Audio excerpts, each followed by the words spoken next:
Warning, the following broadcast contains strong opinions, playful antics, and controversial topics causing off-the-rails fun. Chances for being offended are higher than average for sensitive people. Viewer discretion is not advised. Live a little and have some fun.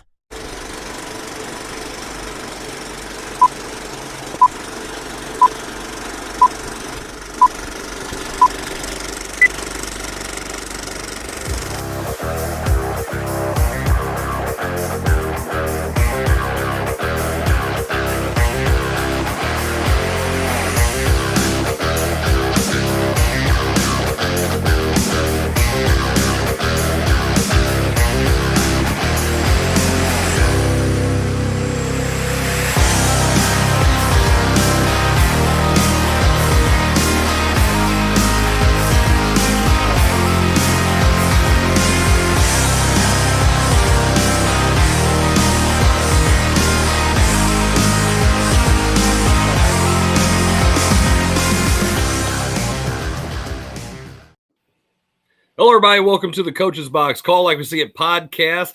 We are really sorry that we had to start this show late this evening, but I had basketball tryouts and I was trying to keep more people. Coach Jarvis wanted to cut everybody. And I'm like, no, Jason, we got to sit there and talk about all these kids. They deserve a fair shot. So I don't even know their names. I know. Jason's is like, you're cut. That guy should be cut. That guy in the purple shorts, the green shorts, he's gone. Yeah, I mean, if you're trying out and you're wearing some really odd stuff, you are automatically Jarvis doesn't like you. Okay, you are setting yourself up for Jarvis being like, that kid, he's terrible. Jarvis has nothing to do with the color of his shorts, but the fact that he is playing in them, there's a probably good chance he isn't very good either. So it works out. I mean, yeah, I have standards. Yeah, definitely have standards. I mean, I got a Crystal City hat on, a Fox Warriors basketball shirt. He still hasn't got me a Fox hat, so I mean, I'm not in charge of getting the hats. Okay, don't even start with me. I mean, you got me a lot of garb, I will say. He's got me a lot of stuff. Let's give some credit where it's due here. Okay, I try to take care of my guys. Come on.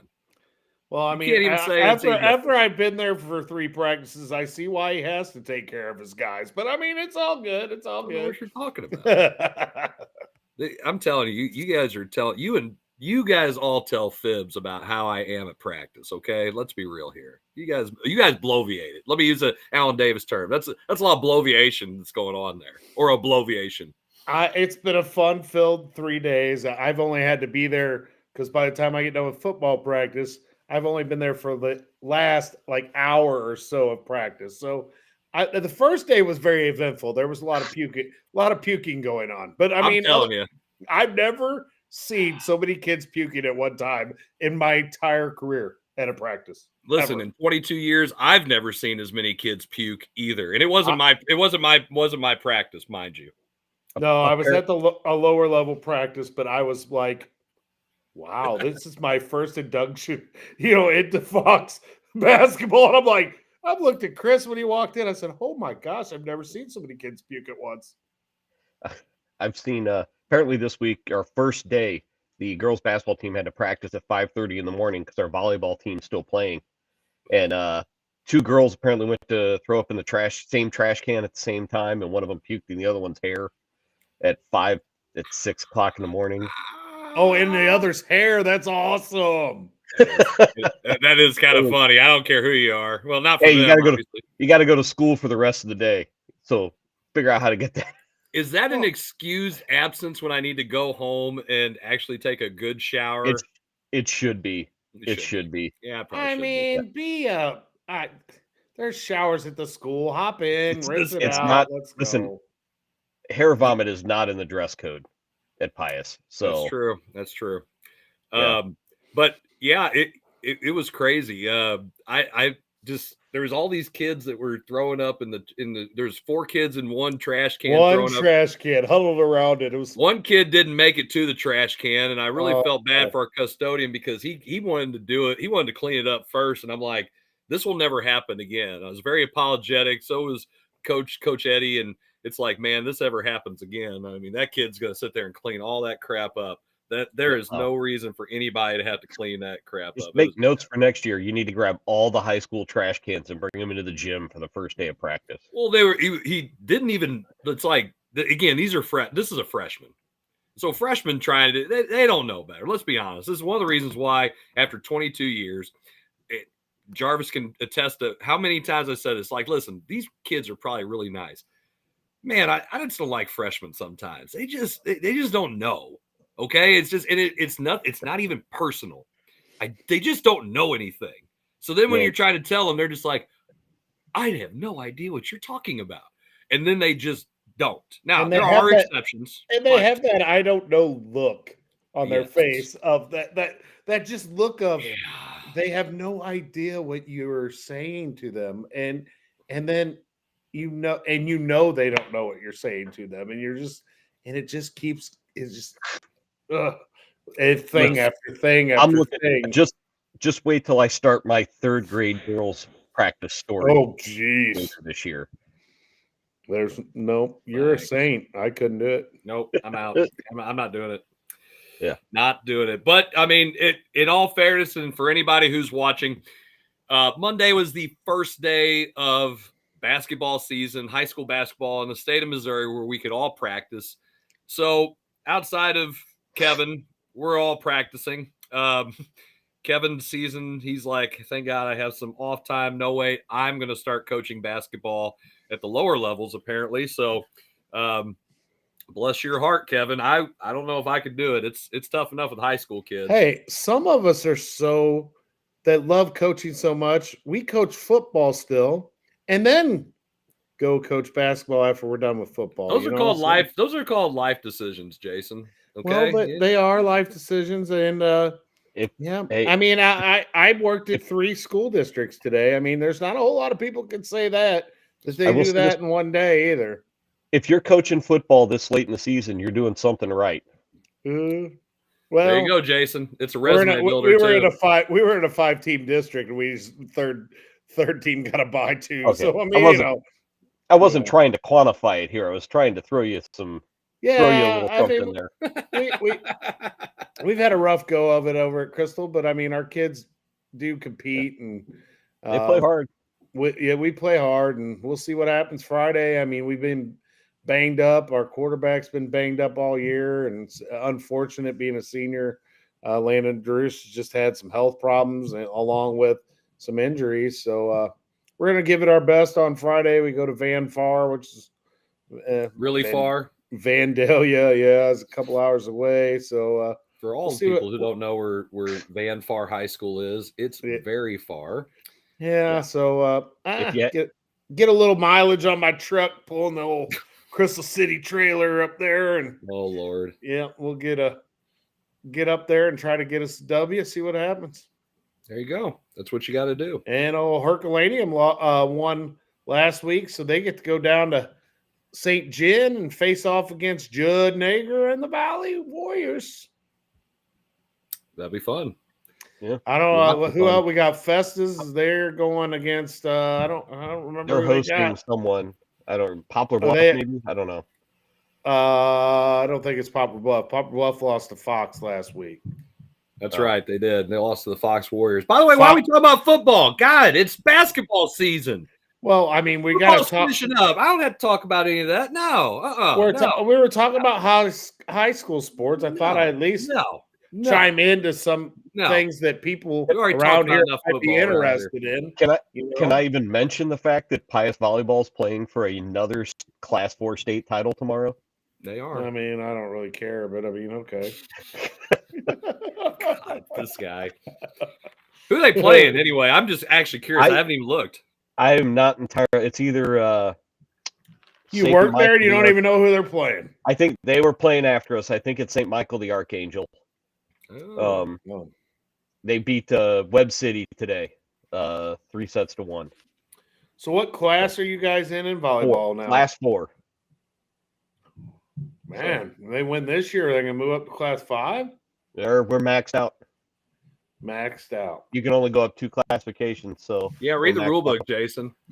I don't read the real book. I just pass the test. I I passed the test for basketball, y'all. Yeah. Did you pass it, or did somebody give you the answers? I passed it and sent the answers to some people. No, you didn't. We're not going to say you did anything of the didn't sort. send them to you. Well, I got them for somebody too. I mean, I helped them get them. I don't know what you're talking about here. Yeah, but sure you don't. Yeah, we don't know what you're talking about. But I mean, hey, good luck to all of the area athletes as they're competing in the playoffs in their fall sport. But like I said, and more importantly, basketball season is here. That's right. And I will tell you, I had to pick a bone here with Misha, and I hate doing it on our show. They're not watching anyway, because if they did, they'd be like, Jason, you can't do that. Send the answers to people. That's illegal. So I didn't send them to anyone. Well, listen, let me finish. Do you know when we find out our classification breaks in our district assignments? Should be the basketball? Friday before Thanksgiving. Yeah, it's week 20, which is the 21st. That's when we find out. We have to find out November 21st. It's the same for every other sport. 3 weeks into the season. Why is that the case? They used to do it like the first day of, or the Friday of, or before it. Especially in the fall and the spring, they want to make sure that those schools all have teams that said they were going to have teams, so it doesn't change other things. So you don't get those one team districts where they hand you that little wooden plaque. They took care of that. They moved everybody. That shouldn't affect anything, because the way it's all set up now, it just means that if they don't have a team, the rubber band stretches a little further and you give a bye to somebody. Whoop-de-freaking-do. I hate waiting this long to find out. And I'm sure any school and it's not us, we're going to be class 6. So we're going to have Cardinal Ritter for the championship factor and everybody else who's pretty damn good in our district. But I don't care. That's fine. I mean, it's bad for all the teams in the schools that are on the fringe of being bumped up or down and won't know because they got to wait. So again, if I'm an AD and I'm worried about basketball scheduling, or a basketball coach trying to schedule for next year, waiting this long sucks. I hate the 1-year cycle, and I hate having to wait for all this crap to come out, because it's annoying. You can't get common opponents in your district anymore unless it's literally a traditional district. Kind of like when I was at Pius, we're going to have R7 in our district all the time because they're right next door to us. And most of the time that happened. So they're always with us no matter what because of where they are. Everybody else, we're going to go north, we're going to go south. That was it. So it's like that around the state, and I think that's ridiculous that we have to wait that long. They should know by then. And if not, you just cross them off the list, Kevin. They died. Cross them off the list. Their program died. Cross them off the list. I'm not saying I disagree with you. I'm just telling you why they do it. Well, I agree. I mean, I know why they do it. I just think it's dumb. I don't want to wait till the first day we can play games to find out who's in our district. I want to know ahead of time. I would love, and then they say all the time, you need to schedule. It's recommended that you schedule your other district opponents so that you have some common opponents come seeding time. Well, yeah, it's real great when you go up into your district seed meeting and you haven't played anyone in your district. It's I've played one person in my district. How am I going to compare? Then we got to look, I played this team. You played. That don't mean crap. I mean, on any given day, if I play my guys head to head that are in my district, there it is. There's black and white. I played you, you played me. That doesn't even matter anymore. We beat a team in our district in softball. We beat one of our few wins this year. I know. We got seated behind them. And coaches are stupid when they do that. That's why point system. They need to go to the point system. Because not for basketball. It's for not everybody. Possible. It's not possible. Yes, it is. No, it's not. We've been over this. I know we have, but I think you're wrong. You may be a math teacher, but you're wrong. Explain to me how it would work with out-of-state opponents, and you do a strength of schedule. I haven't gotten that far yet, but you can't prove me wrong. It can't be done. Just because I don't have an answer doesn't mean it can't be done. Then you can't to give me a legitimate reason why I'm wrong. You're just telling me I'm wrong for you're being Zach. Would you stop I being thought you'd Zach? be- I know Zach's not here. I thought you'd be used to being told that you're wrong. Well, I am, but that's by people who think they know what everything. You just spent 3 hours on a phone with one of your assistants, probably being told you were wrong. No, actually, not this time. Now, when I was talking to my dad, yeah, he was just like, "Yeah, that's terrible." Listen, that one doesn't count. But that's that. Yeah, I think that there's them. probably a process that can be put in play to account for out-of-state opponents. Because in the whole scheme of things, it's probably not a whole lot, except for on the fringe parts of the state, border parts of the state. I don't think it's as much as what anybody thinks it might be, but there's got to be a process that can be put in place to account for that. How does Incarnate Word and Bashan and anybody else? That's a life decision. Okay, but how do you account for that whenever you're doing a seed meeting? And is someone who plays in-state opponents gonna? This is really simple. If you make the choice to play out-of-state opponents, it's on the school's job responsibility to update that information by the end of the season, by a certain date at the end of the season. You have to go look up their record and put it in. Man, that's just. You're gonna put it up to the school that I'm gonna put it up to the AD. If you want to make that decision to do that, then do that. But there's responsibilities that come from it. There are consequences with decisions. All right. So with that being said, and I want to play devil's advocate here because I've been an athletic director, so have I. A coach. So have I know, and we all know that we have held those positions in the highest regards of honesty and doing the right thing. I can say that without any question in my mind. I've always tried to do the right thing in those positions. We all know people who don't do those things and carry that same kind of level of integrity. What is to stop? Because there's no oversight with this. There's too many schools to do oversight that says, I'm going to go ahead and I'm going to change how I put these schools and their record in if I did that.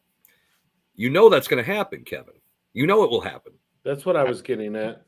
Then at that point, my only belief, the only solution to that is at some point is if it's found to be and it can be proven, then lack of a better way to put it, you got to shoot a hostage there.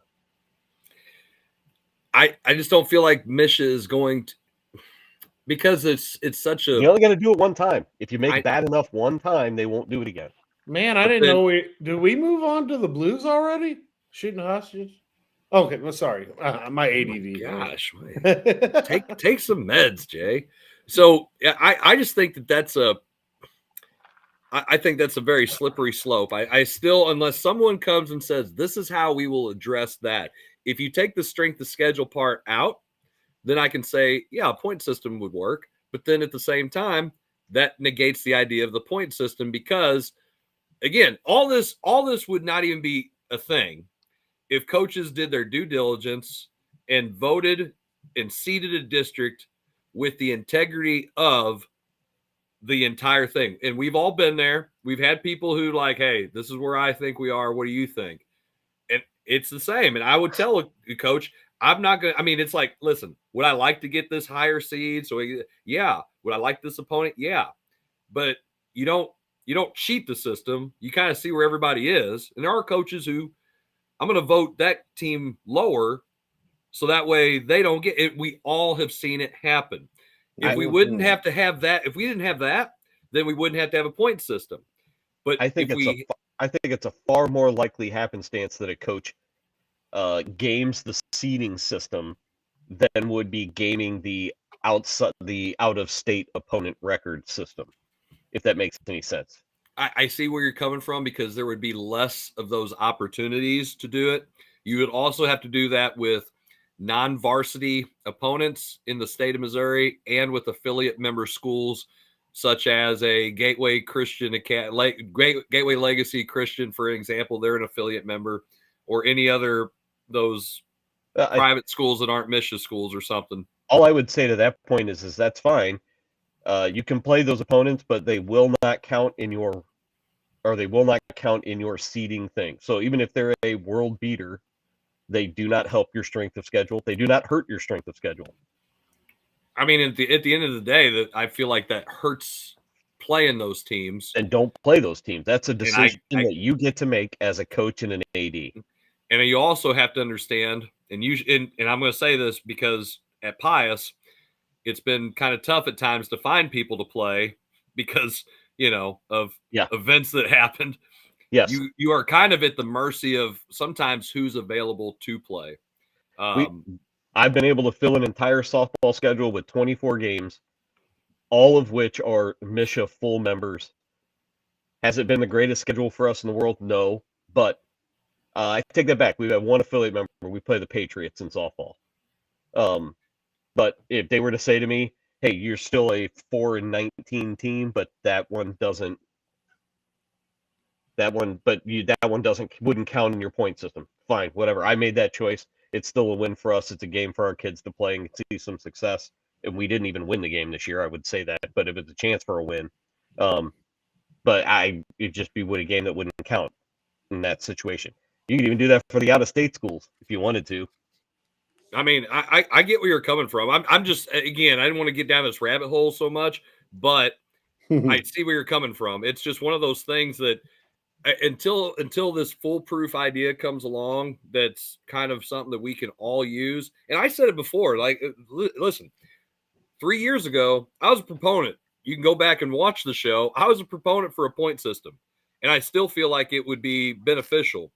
But, that's until we can figure out that part of it, I'm going to be the person who goes, I don't think so. Listen, I would like to have, at minimum, a number to be able to use as a tool in seeding meetings when comparing teams. Whether they don't want to use it as a tool. They don't want to use it as a tool. They want it to be the all or nothing. It won't be a tool to use. Well, I'm telling you this, and it's not a perfect system. Soccer found a way to do a power ranking through using spreadsheets and things like that for that. So, I mean, the possibility is there to do it, but it's only what happens in MSHSAA on the MSHSAA site. So right. your out-of-state school records don't matter. Right. I mean, we use it for our polls. So all of our coaches who vote, I think for our polls and stuff. I think it's based off the same system that Coach Swain at Cape Notre Dame put together. Yeah, I'm sure it is, and it uses a very similar thing to to measure that. So that's what we use, and that way we have something for our coaches on different parts of the state to see, and they all love it. They think it's great that we have that information available to them. Shout out to Tyler Burke, who put that together. I'm not taking any of the credit. I helped. He was the mastermind. So I got to give him some love on that. We're going to go ahead and I know it's a little early than usual. We're going to jump to a commercial break. When we come back, we are going, and this is a shortened episode of the Coach's Box, but we're going to recap some World Series about the Evil Empire Part 2 here. This is now the First Order. I'm going to call it, the Empire. This is the First Order. It's like the second Star Wars trilogy that came out. Third. This is another Evil Empire, the Dodgers, and we will talk about that. We already know where Jason is on that, but we'll be right back with more Coach's Box Call Like We See It podcast.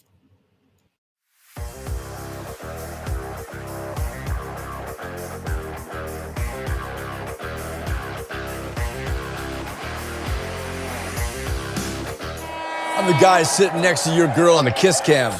And this game just got a lot more interesting. Sheila? Mom?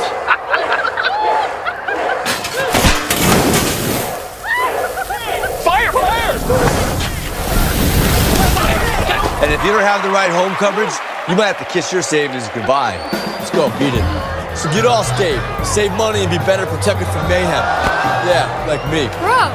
Mayhem is everywhere. Are you in good hands? It's Between Takes with Daikin and Dave Mars. Cut. All right, next set up. Hey, Dave, we got another question about energy savings. And this is a good one. Yeah, efficiency is so important. Didn't you just talk with Daikin about this? They said energy efficiency is the key to a happy marriage. She gets the temperature, I get the savings. Good to know. I'll tell them to check with their local Daikin dealer. All right, back to one.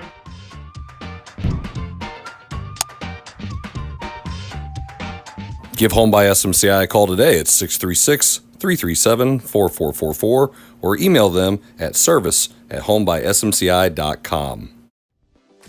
In the hobby of collecting, check out Elite Collectibles, open 7 days a week from 10 a.m. to 6 p.m. They carry a wide variety of sports cards, trading cards, magic cards, Pokemon cards, and other non-sports cards. Need some supplies? They also have sleeves, top loaders, boxes, and much, much more. They have online auctions every Tuesday at 6 p.m. and also do bulk grading submissions to SGC and CGC. Check out Elite Collectibles at 1258 Main Street in Imperial, Missouri. You can also view their entire inventory at www.elitecollecting.com. You need new entertainment. You need full-length content.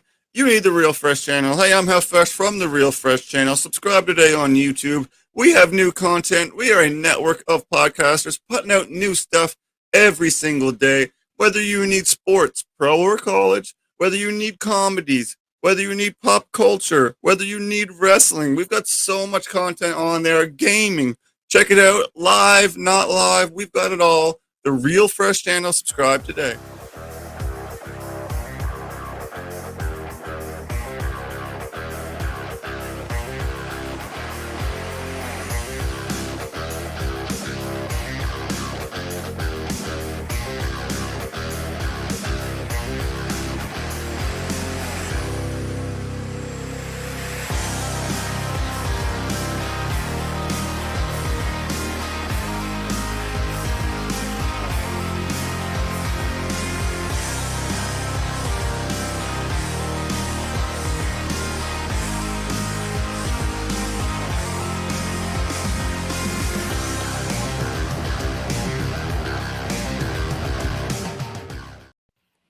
Hello, everybody. Welcome back to the Coach's Box Call Like We See It podcast. This is like our 248th episode. If you like our show, feel free to share it, comment on it, put whatever you want on there. It's fine, even if it's, not nice. We don't care.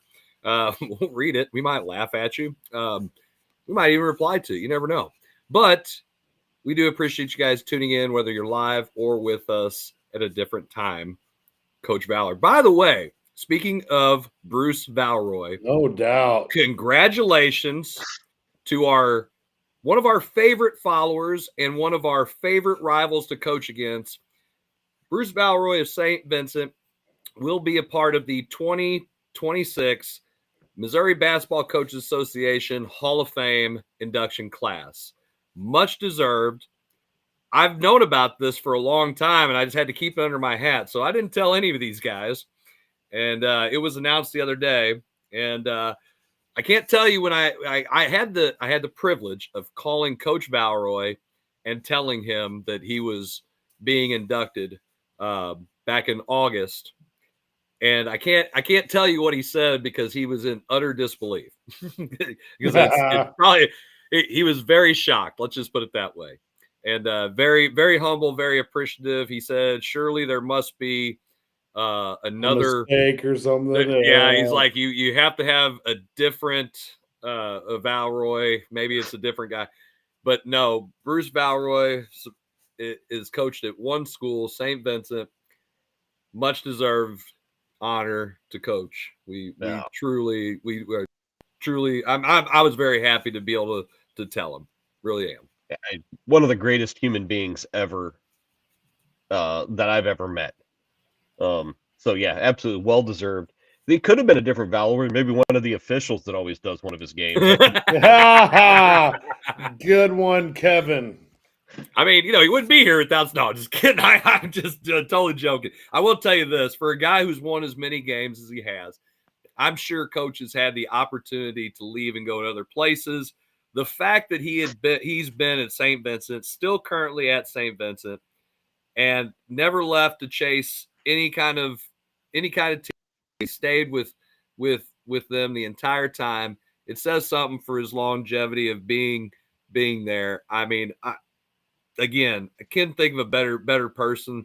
I always hated to coach against his teams because I knew they'd be well prepared. Him and his pencil behind his ear and his note paper, he won't ever switch to a marker board. He is about as old school as you can get, and it still works. It still does to this day. I mean, anyone that can get the ball moved up from the end line up to half court because the ref believes him after a timeout that it gets to be moved up as the opposing coach is going irate on the other side, saying that is not a rule. This ain't the NBA. I mean, kudos to him, jerk. And I think it was my second year as coach of Herky, and he wins the Coach of the Year award, and he walks over by me and he goes, "You actually deserve this award this year, Coach Jarvis. I just wanted to let you know." And I was like, wow, that was coming from him. I'm like, this dude's he's won way more games than I'm ever going to win.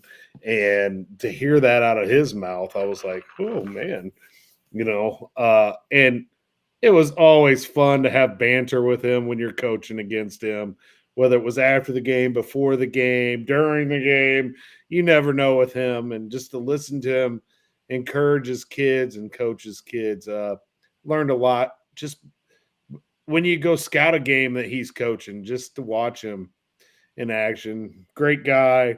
Not just a great coach, like Kevin said, what a great human being, man.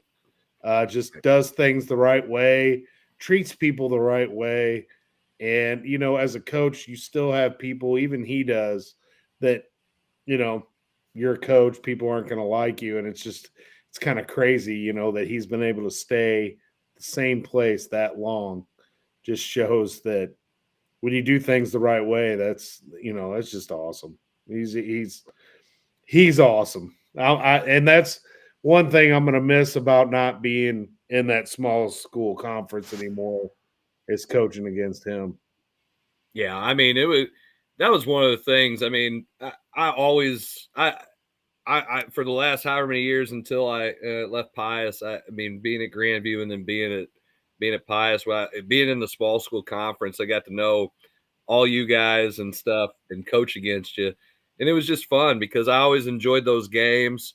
We're going to go and play Jefferson. So I'm going to see Sean Breeze, and you get to have a good chat before, you play him, and then you're going to go play St. Vincent's, Bruce, play you, get to talk to you when Coach Tessero's at Crystal.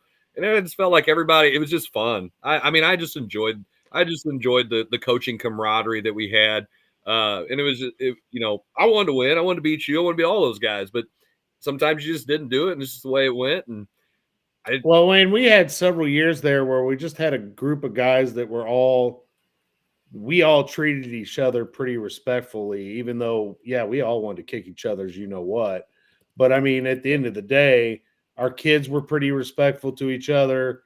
As coaches, we were very respectful of each other. I mean, you had Lee Richardson roll through there too. Yeah, I mean, there was just a lot of, even when new guys, I mean, even Zinker was there for a while. I mean, we had some guys roll in and out, but I mean, it's just, fun little conference to coach in. And I used to be the longevity guy there before last year, so you were the second too, because Bruce. Yeah, Bruce was the longest. I was in high school. But in the county, I was the longest. That's yeah, fair. But yeah, good conference coaching. But man, what wild World Series we saw, huh? Well, hang on, Kevin. Did you have something to add to that? I'm sorry. Sorry. I just want to say, you won't find anybody else like Bruce. Nobody's cut from that cloth again. No, ever again. No. So he's the last of a dying breed, or one of the very last of a dying breed, and it'll probably be very much missed when he hangs it up for good. Absolutely. Yep. You can't. I can't think of St. Vincent without thinking of Bruce Valroy. Jim should be named after him. Absolutely. I mean, we should petition that. Let's get a petition going. Well, just start it. Petition. Yeah, I don't have much pull at that conference anymore. No. Wait, if we make it viral, we can make it happen. It doesn't matter. Yeah, that's how things get done. I've never went to the Hall of Fame, whatever, but I'm thinking I might have to buy a ticket and go down to that, just because it's him. I have that much respect for him that I think I think we might need to do that, Chris. I think that'd be cool. Well, I mean, I'll be there. Well, yeah, because you're a bigwig in the MBCA. No, but I'm I mean, not. I just have to do a lot of. I'm just crap, a peon. I'm just like whatever. I'm on your coattails as you did on Eric's coattails. That's what I hear. That's what I've been told. I've been told on social media. That's and to what my social face. media says. I mean, I've had people tell me that. I saw it on Facebook. It has to be true. Apparently, Abraham Lincoln said it on Facebook. It has to be true. So, all right, segue, Jason. You were in the middle of a segue. Go ahead. I didn't mean to leave you out, Kevin. But the World Series, I didn't even watch Game 7. I listened to it. I was door dashing. When you're broke, you got to do what you got to do. You can have it on your phone still. Well, I don't like to watch TV and drive. So, anyway, I listened to it. Dylan kept texting me, I can't believe you're not watching this. You can quit DoorDash and go watch it. But he was giving me updates. But what a wild World Series. I looked up some things, just some of the things that happened. I mean, you had the Game 3 was 18 innings. It was the second longest World Series game ever. You had the Game 7 heroics by Miguel Rojas hitting the game-tying home run. And Will Smith hitting the go-ahead home run, Yamamoto's performance, it's Kershaw's farewell. I can't even say Bargers or whatever his name is. Addison Barger, is that it? They hit the hit the grand pinch hit grand slam. I think it's the first time ever in World Series history that ever happened. I mean, just a lot of things that happened throughout that World Series that were I just hate that it was the Dodgers that ended up winning. I'm sorry. It's a bought World Series to me. That's why I think they need a salary cap in the major leagues. And that's just my opinion. It's not ever going to happen. I know it's not going to happen. But even aside from that, bought World Series or not, it was a tremendous World Series. And yeah, it was. The Blue Jays were coming out of nowhere. That's awesome. The Blue Jays were about 3 inches from winning that on that play at the plate. Force plate. But if he goes in standing up, I think he's safe. I don't like the sliding idea. I think if he goes in and just standing up, I think he's safe. I think he beats it. But the whole concept of what Yamamoto did coming back in Game 7 and doing what he did. That's amazing. I mean, yeah. So the Blue Jays have a pretty high payroll as well. Of course, it's in Canadian currency, so I don't know what that really means when it translates. It's money. It's money. It's Canadian money. Is it real money? It's like that gold that you get for like Easter candy type of stuff. Loonies. How many loonies? Yes. So, it was. If so, I mean, I don't know that I'd call it a bought World Series, but it was still a really, really tremendous World Series. I have a bunch of relatives in LA, and so I went to a Dodgers game when I was out there, and I watched Ohtani hit a home run. I even had an Ohtani shirt on and a Dodgers hat. But it was. I mean, but. Gosh, they spend so much money. Their second team could compete. I mean, the second team. The stories, but you were right. The stories that came out of this series, like the rookie pitcher who was at high A ball to start the year, and was tapped to throw Game 6 in the World Series. I can't remember. It starts with a Y. I can't remember what his name is. Savage. Savage. Trey Savage. Yeah, you've got the catcher from I'm horrible with names today. Will Smith gotten to me. Yeah, Will Smith, 6 straight World Series titles. That's pretty nuts. That's insane. So he's like the Tom Brady of baseball at this point. I wouldn't compare him to Tom Brady, but yeah. Now wait a minute, hang on. You saw that thing. There's been 6 guys named Will Smith that have won World Series. It's not the same guy. This guy is Will Smith, who's always played for the Dodgers. Yeah, I know. I'm just no. I know. I was picking up on that. The thing is, and you can say what you want, okay? I don't like the fact that the Dodgers won, but the Dodgers won, and they paid money for premium positions, and they still have guys that were just regular free agents that they brought in. I mean, they traded for Tommy Edman. Yep. Okay. And Edman played a role. They signed Teoscar Hernandez. Yep. Everybody else had an opportunity to get Hernandez, and they didn't. Matter of fact, he also played for the Blue Jays a few years ago, if we haven't forgot. Max Muncy, they pulled him off the scrap heap, picked him up off waivers, and he obviously turned out okay. They traded for Mookie Betts, and then they signed him to a big deal. Actually, I think Boston signed him to the big deal. They traded for him and said, we'll eat the salary, not a big deal for us. And then they made him play a different position. They signed Freddie Freeman. They had Will Smith, and then they gave him a big contract. He was part of their farm system. So who did they get? They got Ohtani, and they gave him literally every bit of money that's in Fort Knox, Blake Snell, Tyler Glasnow, and Yamamoto. Okay. They paid for the premium positions in free agency. And that's what got them the championship, because who pitched in Game 7? All those guys. Like, you're earning your pay today, guys. This is what we brought you here for. And they all pitched. And like I said, and you didn't even mention the fact that they held on to a future Hall of Famer in Kershaw. Yeah. And didn't even use him. They used him, what, a couple of innings at most in the World Series?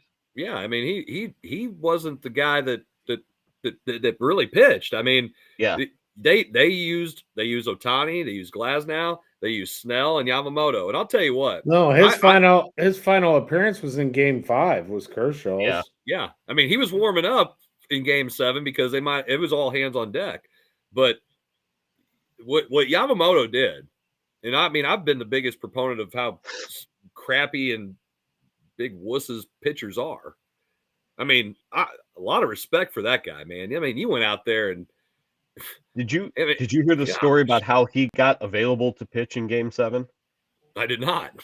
He was scheduled to be off limits in Game 7 after throwing in Game 6, but his trainer, or his pitching coach, his personal trainer type of thing, wanted him to throw a bullpen in Game 7 as a way to trick him into being available to pitch in Game 7. He went out and threw a bullpen, and it felt good. So they basically tricked himself into being available for Game 7. He wasn't going to throw a bullpen, and then his trainer made him go throw a bullpen, said he felt fine, and then went out and threw in Game 7. You know, I've heard stories about Japanese pitchers and how they don't have the same regimen, like the rubber schedule. Stuff. Yeah, they're like, hey, if you need us to throw, we throw. And it's like a different mentality over there. And that's why, personally, I feel like those guys coming over, if they were used the same way that they were in Japan, they would probably have more success in the majors and be able to pitch more innings than what they do. I think our culture of pitching makes people soft. I hate our culture of pitching. I like the old Nolan Ryan. I'm here to throw. I'm going to throw. Bob Gibson. I want guys grab that ball and say, I'm going to pitch 9 innings, get out of the way. I want somebody who's going to go 16. You know, I want that guy. And to me, I mean, they did it before, and it was funny. John Smoltz, who's doing the game, he's live doing the broadcast. When they started talking about 100 pitches, and I don't remember what game it was, and he goes, I just hate that. Who came up with 100 pitches? That's like the cap. Like, okay, we got to get them out. And who's been saying that? Right here, me and John Smoltz, Hall of Famer, right there. I didn't pitch in the majors. I wasn't good enough to play hardly any baseball in my life. John Smoltz, Hall of Famer, great pitcher. We both agree. So that's got to be correct. I'm going to die on that hill because he is 1,000% right. I agree. I've been saying it for years. What the hell is 100 pitches? That's I don't get it. some arbitrary number that somebody came up with. And I'm pretty sure he said that verbatim. I know. I watched a kid that Dylan played with, whose dad did a lot of the coaching, who would pitch every time we had a tournament. And as soon as his dad would get him off the mound, he'd turn around and catch. And then the next he wouldn't pitch the next day of the tournament, but then he would turn around and maybe pitch the third day of the tournament and then go back to the catchers. I mean, the dude, he had a rubber arm. I mean, the dude, and he pitched all through high school. He never had an arm issue. Yeah. I mean, I don't know. I don't know. You said exactly what it was. He threw, and when you throw, I mean, you just get used to it. It is as I've kind of, I want to say I've done a lot of research, but I've researched enough. When we're talking about pitching under stress, it's not the amount you throw, it's the situation. Are you throwing max effort? Or, like high if stress. You're putting a lot of pitch stress, it's huge. It's all that matters. Yeah. It's not the number of pitches, it's the stress. So I don't know. Once we get over this, this cream puff soft mentality that we have with it, I think you'll see some other stuff. And I hope this performance, which I think it was a great performance. I have a lot of respect for that guy, and he can throw. I hope that opens the door for us maybe not to be so damn soft as with our baseball players. Yeah, that's my thought. No, that's not going to happen. Analytics, not going to happen. So Dodgers three-peat. Yeah, Dodgers win it again next year. They can. I don't know who's going to beat them. Do you think they will? Who's stopping them? Them. I mean, let's be honest. I mean, Tommy John surgery. Their deferred contracts. Tommy John surgery. I just don't know. I mean, who's going to go out and spend the money to stop them? I mean, not necessarily spend. The Yankees and the Mets are going to go, and the Phillies will spend the money. Will they spend it correctly? I think the Phillies, if they get more pitching, can probably give them a run for the money. But I've seen a lot of talk about the Cardinals and Max Scherzer. Have you seen all that lately? I heard the name, but he wants to stay in Toronto. Everybody wants to go. Toronto has the shot because of the culture that they have. Yeah, and I think they're going to keep everybody there. But you have to have a lot of luck. You have to stay healthy. I don't think there's any real big free agents that, I mean, I could be wrong, but I haven't looked this up because we haven't really followed baseball a lot. No, I don't think there's a lot of free agents that are out there that are like, hey, this is make or break. Whoever signs this, it's turning in everybody, like Soto was last year. I think Kevin Gausman was one of the big ones, but he elected to stay in Toronto and take the player option. And I think there's other guys that are like that. I think one of the lefty pitchers from the Cubs, one of the Japanese pitchers they have, he's going to go free agent, and because he'll probably make some money. But he's not necessarily going to be. No, he'll be a number 3 pitcher. I mean, if he goes and signs for the Yankees or somebody, yeah, he's like a 3. He might be a 2 at best. But there's nobody there's nobody like Juan Soto was that's gonna, shift the balance of power. So there's nobody there's no one that's gonna get a $750 million deferred to sign a contract. And I don't know what's in the Japanese international market that's going to be posted or anything like that. So that could all change. We'll see. We'll see when the hot stove really picks up and if there's any options there. And again, shortened show. Moving on to our last topic of the night. The NFL trade deadline came and went. And, man, I'll tell you what, man, a lot of dudes got traded. A lot of dudes got traded. Way more than at any other NFL trade deadline that I had seen in the last few years. I'm serious. I would agree with that 1,000%. I was really shocked that so many of those guys moved, and some of the teams that actually made moves, like the Cowboys just lost to the Cardinals, and they're trading away draft picks to bring in guys. It's like, Jerry, do you even have anybody left? Like, is there any draft picks that you could actually trade? Because, I mean, well, I take that back because they did trade Parsons, so they did get some. But Well, it they was gave very those. odd. They gave one of those to the Jets. Yeah, the Jets have like 3 or 4 40 first-round picks. Jets have 40 picks in the next 2 years. I mean, that's insane. That Sauce Gardner trade. I mean, the Colts. That's wow. I mean, that was a shocking trade that that the Jets were willing to get rid of Sauce Gardner, and that Indianapolis gave him 2 firsts. Yeah, I mean, it's hard to pat. I mean, you have to give them up, don't you? If you're the Jets, I mean, the Jets are in dire straits. I mean, and if you're going to get 2 first rounders, they're going full tank at this point. Yeah, I mean, you almost have to do that. Who's the number one? Who's the number one quarterback that they're looking to draft at the top of the draft next year? Well, it's not Arch. God, I don't know. No, Arch, I don't know. I think Arch comes out. I think it's the kid from South Carolina. Probably if he comes out, that's the guy, isn't he? I'm not sure that's a top pick. I mean, well, that's what they were all saying at the beginning of the year, and they're also saying Arch Manning was going to be the favorite for the Heisman winner. Yeah. I mean, that's the Hall of Fame. I don't know. I don't know what all those they've got draft capital. Are they going to make some sort of a big splash trying to dump a lot of that draft capital to pick somebody else up, or what? But they need a lot of parts to help, and I don't know if 40 rookies really help them. It's funny that ESPN calls the deadline loser the Jets. That's what did winners and losers. The Jets are losers. Well, listen, they're a dumpster fire. They will find a way. It's kind of like they would be the team that could screw up a tank in a sandbox. Like that's the kind of team that they are. Okay, let's be real here. Yeah, their owner makes them that way. Yes, and Breece Hall, like, why did they trade him?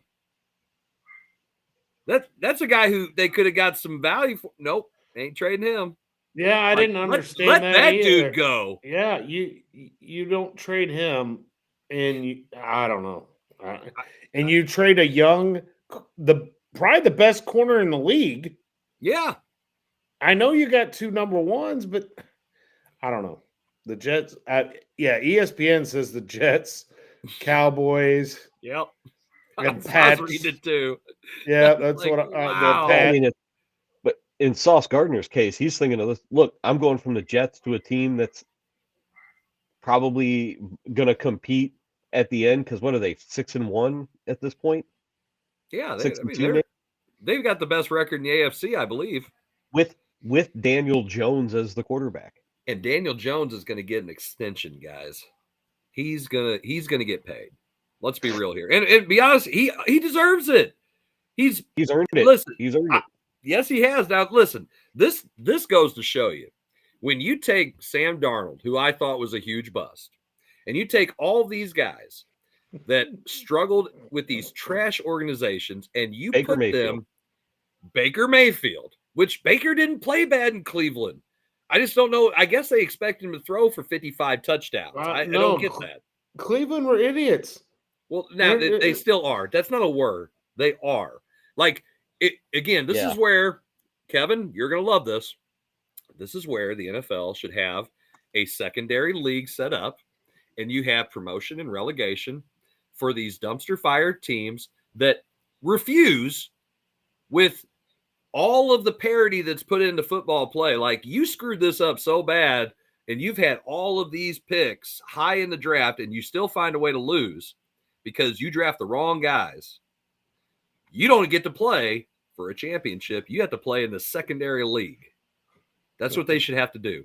You can compete for the XFL championship. Sorry. You are no longer going to New York to play the Jets. You are going to name a city in South Dakota. Bismarck? I don't even know one. North Dakota. One. Pierre, yeah. South Dakota. Yeah, I think so. Jarvis, you're slow days guy, right? That's Pierre, South Dakota. Sure. No, sorry, states and capitals. We don't test on that anymore. No. But I think Sauce Gardner. I mean, hey, Jim Irsay's daughter. Man, she's on that headset. She is. Everybody says like this might be the most serious person in the NFL. Like she's on the sideline. She made the big deal. She's trying to win, trying to justify spending all this money. Hey, kudos to her, man. At first I thought this is crazy. Like what? I wanted to say something on the show like, why is this woman doing this? Nobody else does this. She makes a very valid point when she says her main reason for wanting to have that headset on, but she's making moves to be good. They're trying to win, and they're winning. They're winning. So more so than what she ever did with her dad. Yeah. Yeah. I mean, the ESPN article about Breece Hall says, tough day for Hall, who watched two teammates escape New York. What they should that's the first line it says. Sent a tweet clearly implying he wanted out of New York as well, and then sat by his phone as the deadline expired.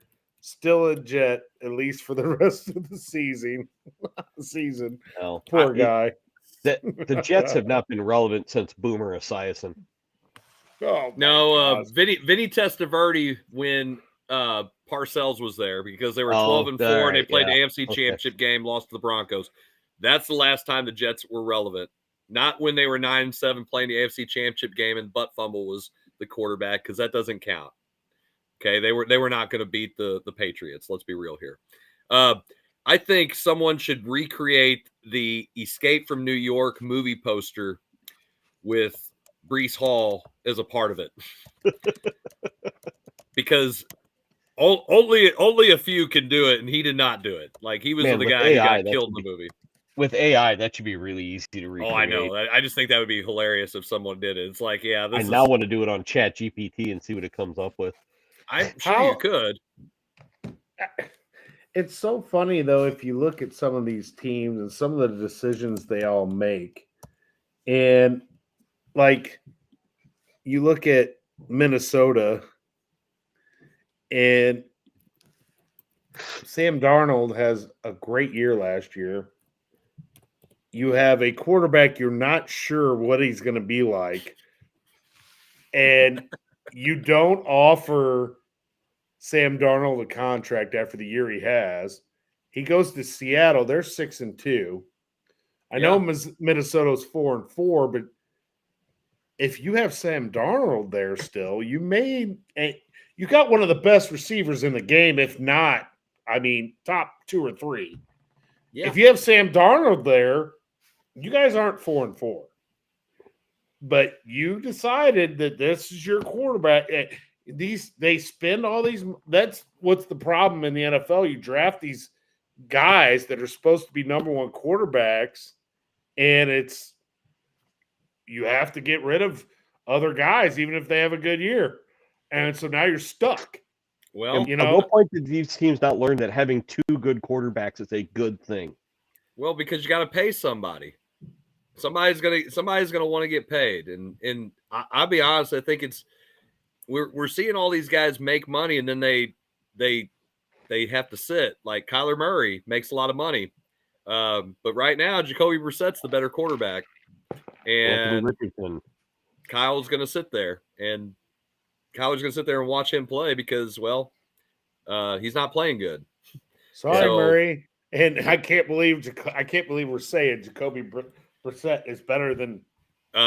Wait a minute. When Brock Purdy is 100% healthy, do you play him or Mac Jones? No, you leave Mac Jones in. Well, one of them's getting paid. I know, but I don't know how I'm saying. I don't know how you do it. If you win, everybody gets paid.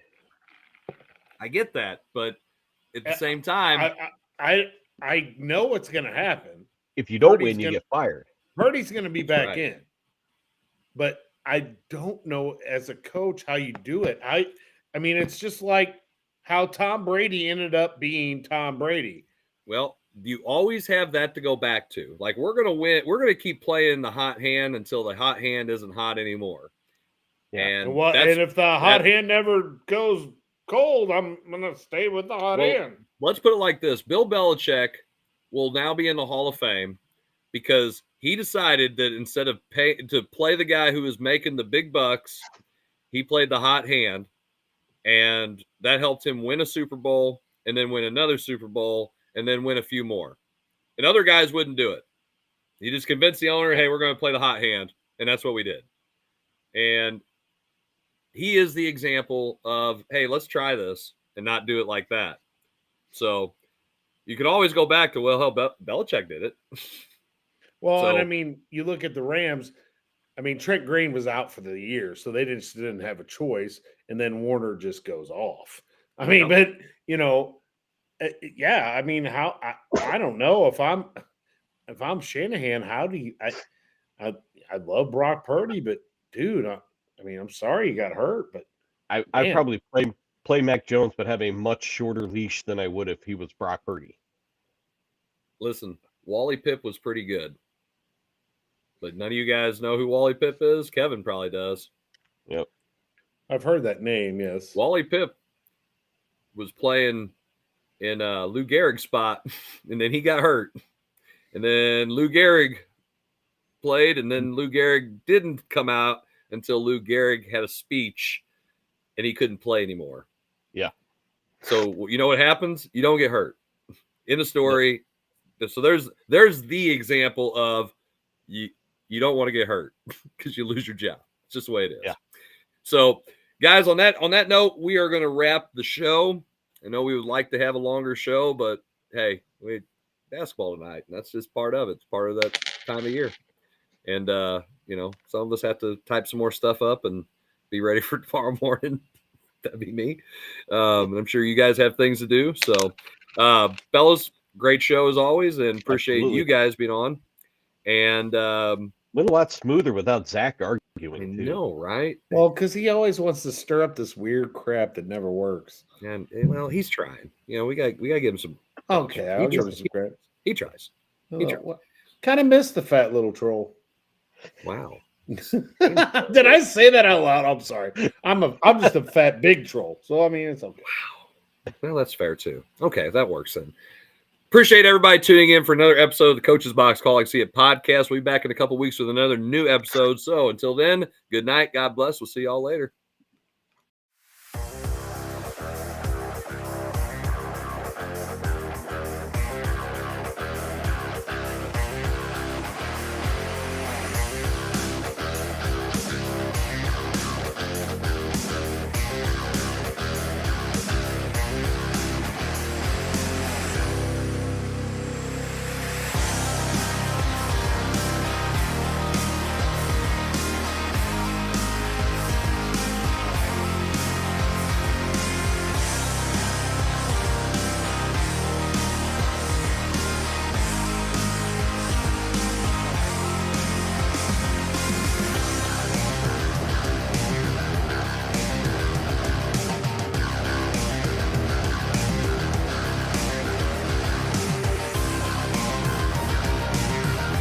This episode of the Coach's Box Call It Like We See It podcast is brought to you by Off the Rails Media. Life's more fun when you're off the rails.